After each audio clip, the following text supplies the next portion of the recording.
Good morning. मैं हूं Aslam sir और मैं आज आपको पढ़ा रहा हूं सर्किल, रेखा गणित। रेखा गणित में वृत्त पढ़ा रहा हूं मैं। और ये कक्षा 8-7 से है। 7 में भी है, 8 में भी है, 9 में भी है और 10 में भी है। कक्षा 7 से लेकर 10 तक है, लेकिन मैं इसमें 8, 9, 10 लिखा हूं। 7 वाले लोग भी इसको देखें, ठीक है। तो मैं 9-10 सवाल लेने वाला हूं सर, और एक सवाल में 2 मिनट मैं आपको समझाऊंगा, और 10 सवाल 10 तरह का होगा। फिर वृत्त में दोबारा आपको वीडियो नहीं जाएगा, इसलिए जितना समझना हो सब आज ही समझ लें। 20-22 मिनट समय मुझे दे करके शुरू करें। देखिए, सबसे पहला चित्र में ये सवाल पूछता है ज्यादातर। कह रहा है कि चित्र में वृत्त की त्रिज्या बताइए। क्या पूछ रहा है? हाँ, वृत्त की त्रिज्या पूछ रहा है। तो देखिए, वृत्त की त्रिज्या ये है OA चाहे OB, ये निकालना है हमको। ये देखिए, ये जीवा है। वृत्त में पहले समझ लें, इसको कहते हैं परिधि, लिख लीजिए आप लोग। इसको कहते हैं केंद्र। यहां केंद्र से कहीं भी मिलाया जाता है तो उसको त्रिज्या कहते हैं। समझ में? ऐसे जो खींचा जाता है AB, ये जीवा है। और ऐसे जो खींचा जाता है, ये देखिए, ये चाप है। मैं यहां लिख दे रहा हूं, फिर मिटा दूंगा। O को केंद्र कहेंगे। क्या कहेंगे? केंद्र। आइए जबानी समझ लें आप, परिधि। और ये जो है AB, इसको कहते हैं जीवा। क्या कहते हैं? हाँ, जीवा। और ये OM जो लिखा है उसको कहते हैं लंब। OM को कहते हैं लंब। और ये जो ऐसे दिया है, ये देखिए AB, इसको यहां कोई अक्षर लिख लें अगर हम C, तो कहेंगे ACB बराबर चाप। इसको चाप कहेंगे सर। ये चाप है और ये जीवा है, ये त्रिज्या है। OA जो है क्या है? त्रिज्या है। OA कहिए, ये चाहे OB कह लीजिए, ये त्रिज्या है। तो इसमें सवाल में लिखा है कि चित्र में OA या OB की माप बताइए, यानी त्रिज्या, वृत्त की त्रिज्या बताना है। इसको आप लिख लेंगे, हम मिटा दें इसको, मिटा दें इसको, तो यही हम लगाएंगे। अब देखिए कैसे निकालते हैं।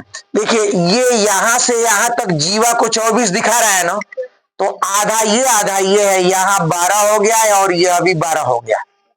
अब देखिए, ये एक समकोण होता है। जब कोई चीज लंब, किसी रेखा पर कोई लंब खींचा जाता है तो ये समकोण होता है। तो जब ये समकोण होगा तो इसके सामने वाला भुजाकोण कहलाएगा। तो हमको OA निकालना है, तो 5 का वर्ग और 12 का वर्ग करड़ी में करके जोड़ देंगे, निकल जाएगा। यहां देखिए निकाल रहे हैं, OA बराबर करड़ी में, ये देखिए, AM का वर्ग, ये वाला, अब प्लस OM का वर्ग। क्या लिखेंगे? हाँ, OM का वर्ग, ये निकल जाएगा सर।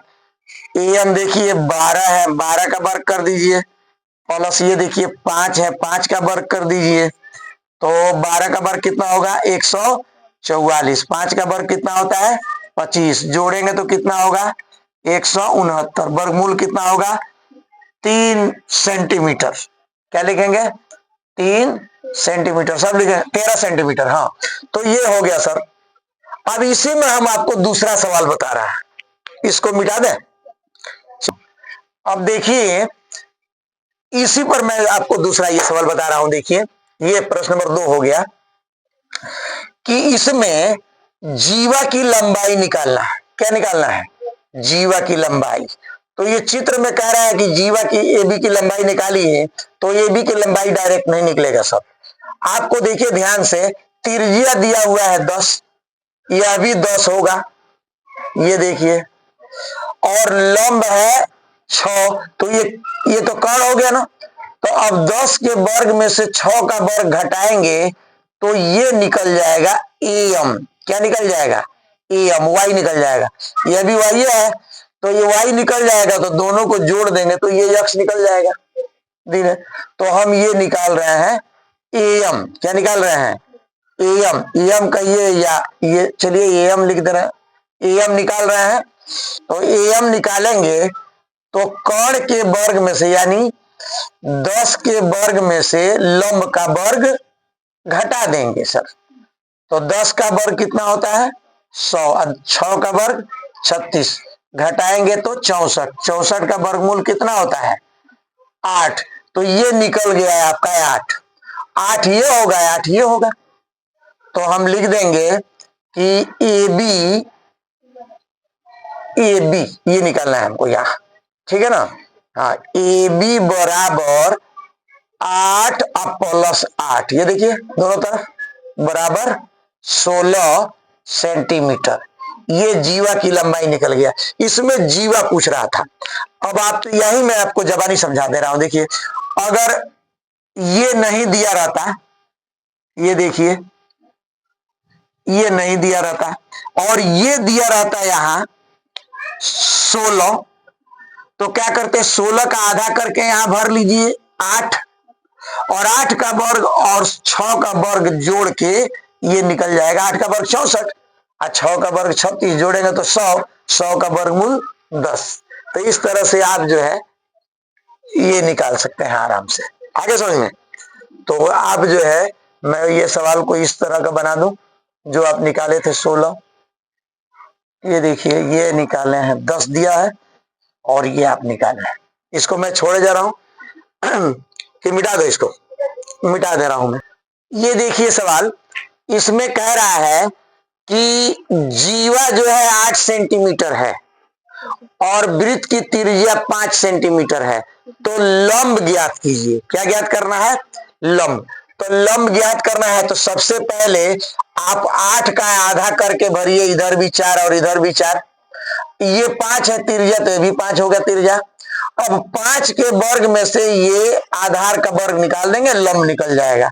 तो यक्स बराबर, या इसको कह सकते हैं ओएम बराबर यक्स। अब बराबर करड़ी में 5 के वर्ग में से आप 4 का वर्ग क्या करें, घटा दें, तो ये निकल जाएगा सर। तो घटाइए, 5 का वर्ग कितना होगा, 5 का वर्ग हो गया 25 और 4 का वर्ग कितना होगा, घटाएंगे तो कितना होगा 9, वर्गमूल कितना होगा 3 सेंटीमीटर। तो इस तरह से मैंने आपको इस चित्र में जीवा की लंबाई, त्रिज्या और लंब की लंबाई निकालना बताया। इसके लिए मैंने सूत्र भी बनाया है, अगर आप चाहें तो सूत्र से भी लगा सकते हैं। मैं यहां सूत्र तीनों लिख दे रहा हूं, उसको याद कर लीजिएगा, तुरंत निकल जाएगा। देखिए मैं ये सूत्र भी लिख दे रहा हूं। वृत्त की त्रिज्या निकालना हो या वृत्त की जीवा की लंबाई या वृत्त के केंद्र से जीवा की दूरी, तो मेरे सूत्र से भी आप लगा सकते हैं। मैंने सूत्र बना दिया है इसके लिए। वृत्त की त्रिज्या निकालना है तो क्या करेंगे कि पहले करड़ी में जीवा बटे 2 क्या करेंगे, हाँ जीवा बटे 2 का होल वर्ग प्लस लंब, यानी ये जो दूरी दिया है लंब का ये, या जीवा से दूरी लंब का वर्ग, इससे निकल जाएगा सर। अब वृत्त की जीवा की लंबाई निकालना है तो 2 गुणे करड़ी में त्रिज्या का वर्ग यानी आर स्क्वायर, वृत्त की त्रिज्या का वर्ग अब माइनस लंब का वर्ग हो गया। अब देखिए वृत्त के केंद्र से जीवा की लंबाई निकालना है तो क्या करेंगे, वृत्त के केंद्र से तो बोलेंगे त्रिज्या का वर्ग, क्या कहेंगे माइनस जीवा बटे 2 का होल वर्ग, जीवा बटे 2 का होल वर्ग। इस सूत्र से आप अपने वृत्त की त्रिज्या, वृत्त की जीवा की लंबाई और केंद्र से दूरी भी निकाल सकते हैं। इसको आप लोग लिख ले, ये बहुत शानदार सूत्र बनाया है मैंने, ठीक है। अब मैं आपको दूसरे तरह का सवाल पढ़ा रहा हूं इस वृत्त में।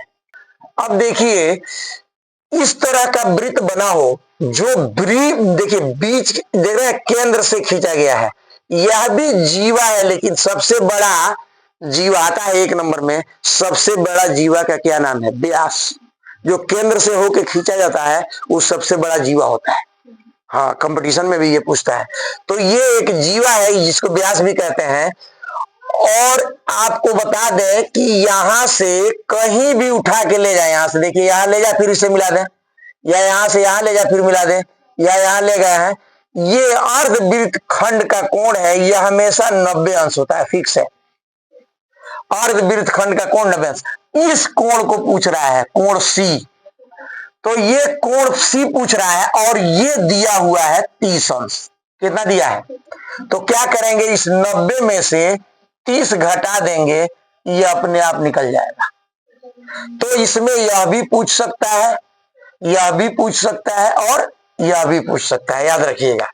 तो इसको पूछ, जब ये तो फिक्स होगा, दिया नहीं रहेगा, ये 90 फिक्स होगा, इन दोनों में से कोई एक दिया रहेगा। अगर ये दिया है तो 90 में से 30 घटाइए, ये निकल जाएगा। अगर ये दिया है तो 90 में से ये घटाइए, ये निकल जाएगा। आगे समझ में? ये 1 नंबर का सवाल इस तरह का आता है। अब इसी में मैं थोड़ा सा और बढ़ा दे रहा हूं। ये देखिए, अगर यहां से एक इसको मिला दिया जाए ऐसे, और इसको मिला दिया जाए ऐसे, और ये कोण पूछे, देख रहे हैं, या ये भी कोण पूछ सकता है, ये भी पूछ सकता है, यह भी पूछ सकता है, देख रहे हैं। तो इस तरह का अगर हो तो ये देखिए कैसे लगाएंगे। देखिए, यह भी जो है 90 अंश का कोण होगा, क्योंकि देखिए यहां से जगह ऐसे गया कि नहीं गया, यह भी 90 अंश होगा, देख रहे हैं कि नहीं।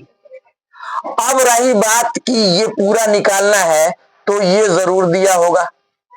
तो ये दिया है, मान लीजिए 45 अंश, 90 में से 45 घटा देंगे, यह भी 45 अंश हो जाएगा। अरे समझ में? तो इस तरह का मैं इसी में एक और सवाल बना दूं।